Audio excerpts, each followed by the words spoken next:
I'd like to start with this little graph here. So check me on this, but the top is actually darker than the bottom, right? Yeah. Well, that's not exactly true. That's really not. Believe it or not, these are the same color, okay? Take your finger now, okay, and kind of bring it up here. And I want you to close one eye, and I want you to cover up this area right here, okay? Same color, huh? Pretty weird. Yeah. So what's going on here is that your brain thinks this is in the sunlight, and it's not. And so it's already got all the shading all worked out. And this is what the brain does. When it gets confused, it makes things up, is what it does. So what we know is the brain is a gigantic prediction machine, and it does a great job of predicting exactly what's coming. So let me show you an example of this. There we go. Okay.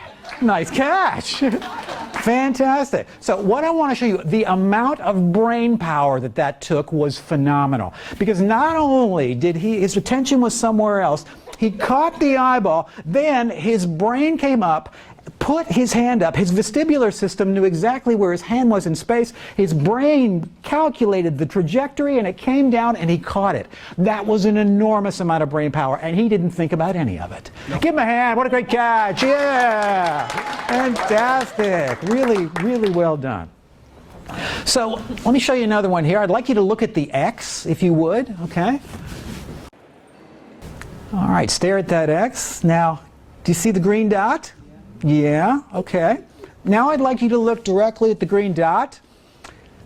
It's gone. Yeah, it's gone. Yeah. So what happens is your brain gets confused. And so what it does is it makes things up. Because your brain is nothing more than a big prediction machine. And it uses a tremendous amount of energy. About 20% of your energy gets used. And so what's your brain trying to do? It's trying to constantly take shortcuts is what it's going to do. So we're going to make our first investment decision of the day.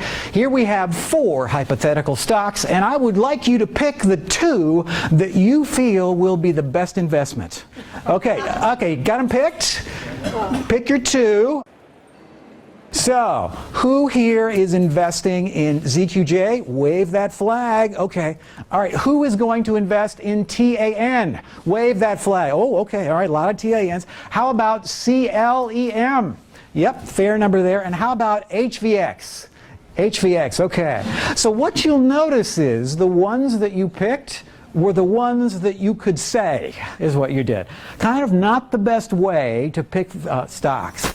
But what we know is each one of these stocks elicited a reaction in the brain. And what happened? Well, what happened when you saw something familiar was that your parietal lobe and your occipital lobe lit up. And what did they do? Oh, they gave you a little bit of that sweet brain juice is what they gave you. Oxytocin. Yeah, it feels wonderful.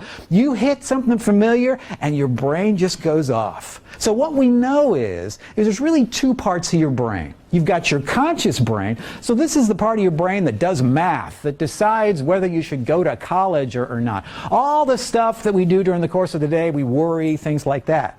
But then there's the instinctual brain. And this is the part of your brain that does things like recognizing friends and chewing your food and catching tennis balls.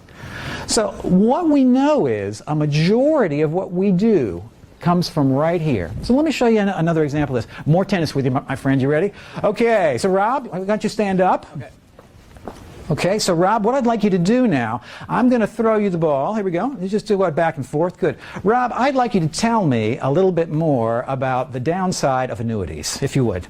Go ahead. Sure. Annuities, tons of fees. Yep. Typically sold, not bought. Can't really control a lot about them. Sounds great. Give me another hand. Excellent annuity expert. Fantastic. So what was going on with Rob there? What was going on is his instinctual brain was just taking over catching the tennis ball, and there was no problem. And he was able to get his conscious brain going full speed. And this is how our body works. We get things that we do on a regular basis, and we just shove the job back to the instinctual brain, and we can take it out of our consciousness. Right now, I'm working on another video about how cognitive bias lures us to make bad financial choices. If you'd like to be alerted when that video is completed, just click on my face below and subscribe. And be sure to click that bell as well. I've created tons more videos of how brain science can help you make smarter money choices. Click on this box to see the full list. I'm Graeme Newell, and that's Better Decisions Through Brain Science.